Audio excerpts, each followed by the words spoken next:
నమస్తే, welcome to Abhinav Bharat. AP రాజకీయాల్లో గత 10 ఏళ్లుగా లోకేష్ ట్రోల్ అయినంతగా దేశంలో ఏ ముఖ్యమంత్రి కొడుకు ట్రోల్ అయి ఉండడు. అలాంటి పరిస్థితులను దాటుకుని మొత్తానికి ప్రత్యక్ష ఎన్నికల్లో ఎమ్మెల్యేగా గెలిచి ధీమాగా కేబినెట్లో కూర్చున్న తీరు అభినందించాల్సిందే.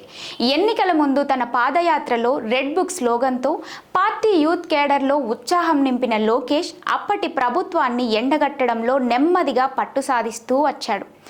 ఎలాంటి విమర్శకైనా నేరుగా మీడియా ముందు నిలబడి సమాధానం చెప్పడం, ఇంకేమైనా డౌట్స్ ఉన్నాయా అంటూ విలేకరులను అడిగి మరీ ప్రెస్ మీట్ ముగించడం, ఇలా చాలా విషయాల్లో లోకేష్ తన ఆత్మవిశ్వాసాన్ని ప్రదర్శిస్తూ సాగిపోయాడు.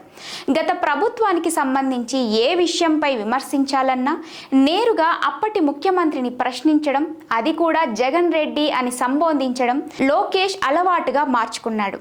వైసీపీ నేతలు ఎంత తక్కువ చేసి మాట్లాడుతున్నా సరే తాను మాత్రం వాళ్ళ ట్రాప్లో పడకుండా నేరుగా జగన్ను ప్రశ్నిస్తూ తన ఇమేజ్ను మార్చుకుంటూ వచ్చాడు. ఎన్నికలు ముగిశాయి. వైసీపీ చిత్తుగా ఓడిపోయింది. జగన్ 11 సీట్లకే పరిమితమై కనీసం ప్రతిపక్ష హోదా లేకుండా చితకలపడ్డాడు. ఈ పరిస్థితుల్లో రెడ్ బుక్ పేరుతో లోకేష్ పేరు మరోసారి మారుమోగింది. అతను మంగళగిరి నుంచి భారీ మెజారిటీతో గెలవడం, కేబినెట్లోకి రావడంతో తన ఆత్మవిశ్వాసం మరింత రెట్టింపైంది. అదే దూకుడు కొనసాగిస్తూ మీడియా ముందు మరింత కాన్ఫిడెంట్గా చలోక్తులు విసురుతూ వైసీపీని ఎండగడుతున్న లోకేష్ ఏపీ రాజకీయాల్లో ఇప్పుడొక ప్రధాన నాయకుడిగా ఫోకస్ అవుతున్నాడు. ఈ క్రమంలోనే అతను జగన్కు మరొక కొత్త పేరు పెట్టాడు.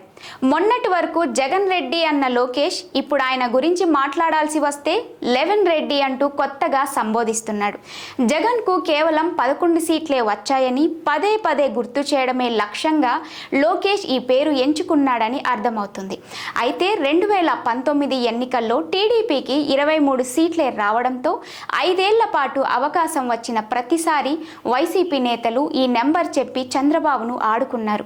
ఇప్పుడు అదే స్ట్రాటజీని ఎంచుకున్న లోకేష్ ఏకంగా జగన్ పేరును 11గా మార్చేశాడని రాజకీయ వర్గాల్లో చర్చ నడుస్తోంది. ఎప్పుడు ఏం జరుగుతుందో తెలియకపోవడమే రాజకీయం అంటే అనే మాటను ఇప్పుడు అందరూ గుర్తు చేసుకుంటున్నారు. నాయకులారా, మీ పనితనం మీ అధినాయకులకు తెలియజేయాలనుకుంటున్నారు. ప్రజలారా, మీ సమస్యలను మీ నాయకులకు తెలియజేయాలనుకుంటున్నారు. ప్రజా సమస్యల పరిష్కార వేదిక మీ అభినవ్ భారత్.